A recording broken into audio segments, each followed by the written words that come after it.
అండి, hi, welcome to మౌనంగా మీ మౌని. అందరూ ఎలా ఉన్నారండి? మేమైతే చాలా బాగున్నాం. మీరు కూడా చాలా బాగా ఆనందంగా ఉన్నారని కోరుకుంటున్నాను. ఈరోజు నైట్ వ్లాగ్ చేస్తున్నానండి. ఇప్పుడు టైం వచ్చేసి 7 అయిందనమాట. 7కి ఇప్పుడు డిన్నర్ ప్రిపేర్ చేస్తున్నాను. డిన్నర్లోకి వచ్చేసి మెంతి రొట్టె చేస్తున్నానండి.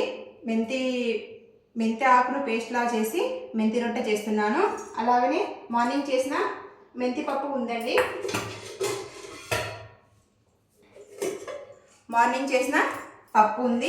అలాగనే కాకరకాయ తాలింపు కూడా చేశానండి మార్నింగ్. ఇంకా పప్పు కాకరకాయలోకి మెంతి రొట్టె చేస్తున్నాను. మెంతి జొన్న రొట్టె అనమాట.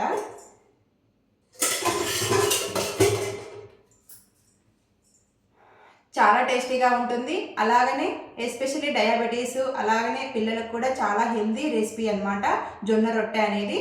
అందుకోసం మెంతి ఆకు వేసి పేస్ట్ వేసి జొన్న రొట్టెలు ప్రిపేర్ చేస్తున్నాను. వీడియో నచ్చితే లైక్ చేయండి, షేర్ చేయండి, కొంచెం సపోర్ట్ అయితే ఇవ్వండి. మెంతి జొన్న రొట్టెలోకి మెంతి ఆకును బాగా వాష్ చేసి తీసుకున్నానండి.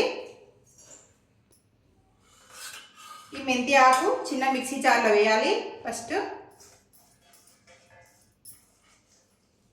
అలాగే నేను ఇక్కడ రెండు పచ్చిమిరపకాయలు కూడా వేస్తున్నాను. పచ్చిమిరపకాయలు వేసి ఇంకా మిక్సీ పట్టడమే అనమాట. చూడండి, మెత్తని పేస్ట్ లాగా అయితే వేసాను.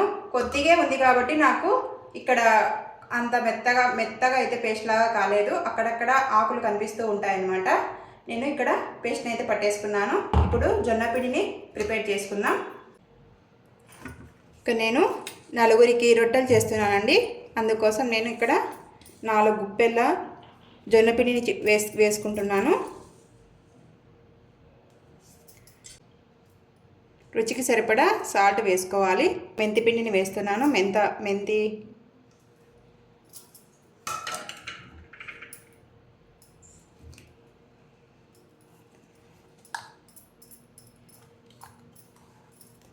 మెంతి ఆకు పేస్ట్ని వేస్తున్నాను. ఇలా ఎప్పుడన్నా కొద్దిగా ఆకులు మిగిలి ఉంటే ఇలా చపాతీలో కానీ జొన్న రొట్టెలో కానీ చేసుకుంటే ఆ ఆకులు కూడా మన కడుపులోకి వెళ్తాయి. అలాగనే మనం కూడా హెల్తీగా ఉంటామన్నమాట. ఇప్పుడు ఈ పేస్ట్ వేసాం కదా, ఈ పేస్ట్ని అంతటిని ఒకసారి బాగా కలుపుకోవాలి. అంతా జొన్న పిండిలో బాగా కలిసేలా కలుపుకోవాలి. చూడండి, కలుపుకున్నాం కదా.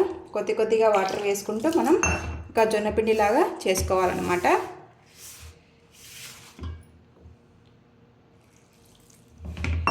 మీలో ఎంతమంది ఇలా నైట్ జొన్న రొట్టె చపాతీ తింటారో కింద కామెంట్లో చెప్పండి.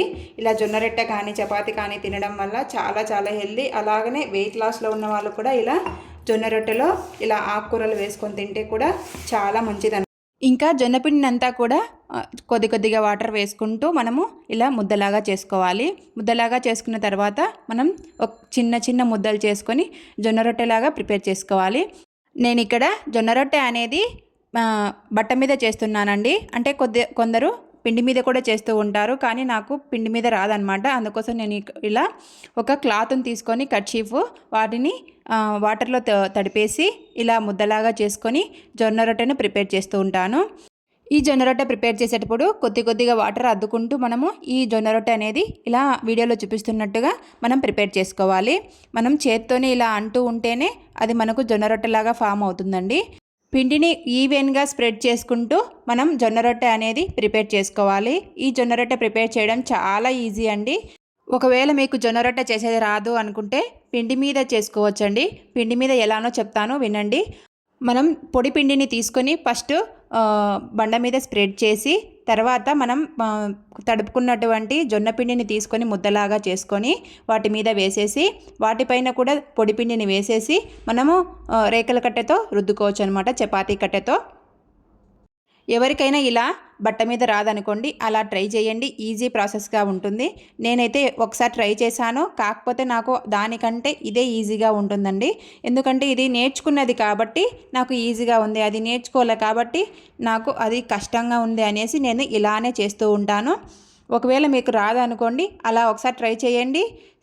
ఒకసారి ఒకవేళ మీకు జొన్న రొట్టె అనేది ఫెయిల్ అయిందనుకోండి, మళ్ళీ నెక్స్ట్ టైం తీసుకొని అదే విధంగా మీరు స్టార్ట్ చేయండి నేర్చుకోవడం. ఖచ్చితంగా జొన్న రొట్టె అనేది అందరికీ వస్తుందన్నమాట. పిండి కొద్దీ రొట్టె అని ఊరికే అనలేదండి మన పెద్దవాళ్ళు. మనం కొంచెం పిండి తీసుకున్నామంటే చిన్న రొట్టె వస్తుంది. అదే కొంచెం ఎక్కువ పిండి తీసుకున్నామంటే ఎక్కువ పెద్దగా వస్తుందన్నమాట రొట్టె అనేది. అందుకే మన పెద్దవాళ్ళు పిండి కొద్దీ రొట్టె అంటే ఊరికే అనలేదు అనిపించిందండి అప్పుడు. మనం సపోజ్ ఒక బట్టల షాపుకు వెళ్ళామంటే అక్కడ మనం కాస్ట్ని బట్టి బట్టలు చూపిస్తూ ఉంటారు కదండి. అలానే ఇది కూడా అనమాట. మనం తక్కువ కాస్ట్లో చూపించమంటే కొంచెం క్వాలిటీ తక్కువలో చూపిస్తూ ఉంటారు. అదే ఎక్కువ కాస్ట్లో చూపించమంటే అది క్వాలిటీ ఎక్కువగా ఉంటుంది, దాని లుక్ కూడా అలాగే ఉంటుంది. అలానే అండి ఇది కూడా పిండి కొద్ది రొట్టె. మనం కొద్దిగా జొన్న పిండి తీసుకున్నామంటే చిన్న రొట్టె వస్తుంది. అలాగనే కొద్దిగా ఎక్కువ తీసుకున్నామంటే జొన్న పిండిని పెద్ద రొట్టె వస్తుందండి. పిండి కొద్ది రొట్టె. నేను ఇక్కడ జొన్న రొట్టెని అంతా కూడా ప్రిపేర్ చేసుకొని ఇంకా పెనం మీద అయితే వేసుకున్నానండి. పెనం మీద వేసుకొని ఫస్ట్ ఒకసారి బాగా కాల్చుకోవాలన్నమాట. ఈ జొన్న రొట్టె చేసేటప్పుడు మనము మంటను లో టు మీడియం ఫ్లేమ్లో పెట్టి మాత్రమే చేసుకోవాలండి. అంటే ఫుల్గా పెట్టకూడదు, అలా అని లోగా పెట్టకూడదు. మీడియంలో పెట్టుకొని మనం ఈ జొన్న రొట్టెని ప్రిపేర్ చేసుకుంటే అది బాగా కాలుతుంది. అలాగనే మనం అలా అక్కడ ఆ జొన్న రొట్టె కాలుతూ ఉంటుంది. అలాగనే మనకి ఇక్కడ మనం జొన్న రొట్టె అనేది మళ్ళీ ఇక్కడ ప్రిపేర్ చేసుకోవచ్చు అనమాట. మళ్ళీ ఇంకొక జొన్న రొట్టె మనం ఇలా చేసుకుంటే మన పని కూడా ఈజీగా అవుతుంది, టైం కూడా మనకు సేవ్ అవుతుంది అనమాట. ఫస్ట్ నేను జొన్న రొట్టెను వేసుకున్న తర్వాత కొద్దిసేపు ఒక 5 నిమిషాలు కాలనిచ్చిన తర్వాత తిప్పుకోవాలండి. తిప్పుకున్న తర్వాత రెండు సైడ్లు కూడా ఈవెన్గా కాల్చుకోవాలి, మాడిపోకుండా కాల్చుకోవాలండి. మనము ఒకే చోట పెడితే జొన్న రొట్టె అనేది మాడిపోతుంది. అందుకోసం మనం సైడ్స్ వెంట తిప్పుకుంటూ మనం ఈ జొన్న రొట్టె అనేది ప్రిపేర్ చేసుకోవాలి. చూడండి, అక్కడ ఒక జొన్న రొట్టె అయింది. ఇక్కడ మళ్ళీ ఇంకొక జొన్న రొట్టె తట్టేసి నేను పెనం మీద వేసేసాను. ఇలా జొన్న రొట్టెను ఒక సైడ్ ఏమో కాల్చుకుంటే ఒక సైడ్ ఏమో తట్టుకుంటూ మనం జొన్న రొట్టె అనేది ఈజీగా ప్రిపేర్ చేసుకోవచ్చు. ఇలా చేసుకోవడం వల్ల మన టైం కూడా సేవ్ అవుతుందన్నమాట. మనము జొన్న రొట్టె ప్రిపేర్ చేసుకునేటప్పుడు కొద్దిగా మంటను కాలనప్పుడు కొంచెం హైలో పెట్టి కాల్చుకోవాలి. కొంచెం ఎక్కువ కాలుతుంది అనేటప్పుడు మనము సిమ్లో అదే మీడియం ఫ్లేమ్లో పెట్టి మాత్రమే కాల్చుకోవాలండి జొన్న రొట్టెని అనేది. ఈ జొన్న రొట్టెలు చేసుకోవడానికి సపరేట్గా ఒక పెన్నం ఉంటుందండి జొన్న రొట్టె చేసుకోవడానికి మాత్రమే. ఆ పెన్నం మీద అయితే ఈ జొన్న రొట్టెలు చాలా బాగా కాలుతాయి. నాన్ స్టిక్ పెన్నం మీద వేస్తే జొన్న రొట్టెలు అనేది చాలా టేస్టీగా రావు, అలాగనే బాగా కాలవు అనమాట.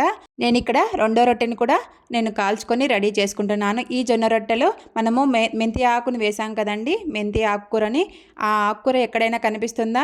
కనిపించలేదు. ఎందుకంటే మనము పేస్ట్ లాగా పట్టి ఈ జొన్న రొట్టెలు వేసాం కాబట్టి మనకు ఆకుకూర అనేది కనిపించదనమాట. మనం నార్మల్ జొన్న రొట్టె ఎలా తింటామో అలానే ఉంటుందండి టేస్ట్. ఆరోగ్యానికి ఆరోగ్యం, రుచికి రుచి అనమాట. తర్వాత డిన్నర్ ఫినిష్ చేసిన తర్వాత నేను ఇక్కడ మొలకెత్తిన రాగుల్ని వేయించుతున్నానండి నేతిలో. ఎందుకంటే రాగి మాల్ట్ తాగుతామండి మేము, ఎక్కువగా తాగుతూనే ఉంటామన్నమాట పిల్లలు మేము.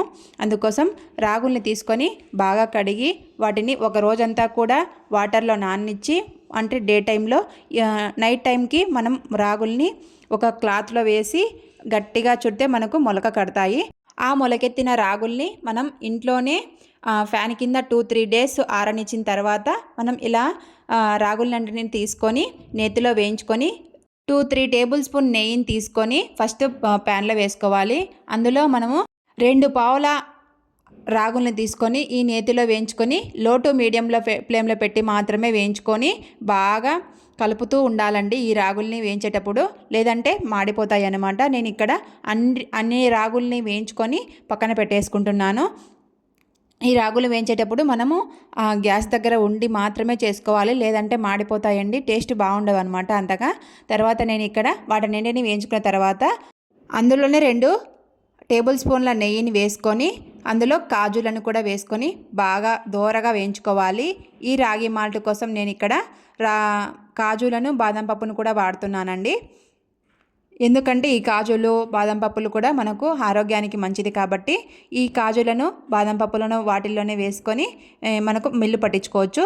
అదే ప్యాన్లో మనం కాజులను తీసేసి 2 టేబుల్ స్పూన్ నెయ్యిని కూడా యాడ్ చేసి మనం బాదం పప్పును కూడా వేయించుకోవాలి. ఈ బాదం పప్పు వేయించుకునేటప్పుడు మనకు అవి పగులుతూ ఉంటాయండి టప్ టప్ అని, అప్పుడు మనకు అవి వేగినట్టు అనమాట. బాదం పప్పును కూడా కలుపుతూ ఉండాలి, ఒకే సైడు కలపకుండే మాడిపోతాయి అన్నమాట. అక్కడే ఉండి కలుపుతూ మనం వీటిని వేయించుకోవాలి. వీటిలో మనకు ఒక 10-15 యాలకుల్ని కూడా యాడ్ చేసుకోవచ్చండి మనం మిల్లు పట్టించుకునేటప్పుడు. వీటన్నింటిని బాగా వేయించుకున్న తర్వాత 2-3 డేస్ బాగా ఫ్యాన్ కింద పెట్టి ఆరనివ్వాలండి. అప్పుడే మనకు మిల్లు పట్టేటప్పుడు బరక బరక లేకుండా మెత్తగా పడుతుందనమాట రాగి పిండి అనేది. తర్వాత నేను ఇక్కడ అన్నిటిని కూడా వేయించుకున్నాను అనమాట. చాలా చాలా టేస్టీగా ఉంటుంది. చాలా హెల్దీ అండి ఈ రాగి మాల్ట్ అనేది పిల్లలకు కానీ పెద్దలకు కానీ. ఇక్కడ అన్నిటినీ సర్దేయాలండి. నైట్ అయింది కదా, నైట్ అయ్యేసరికి నేను అన్నిటినీ సర్దేసుకుంటాను నైటే.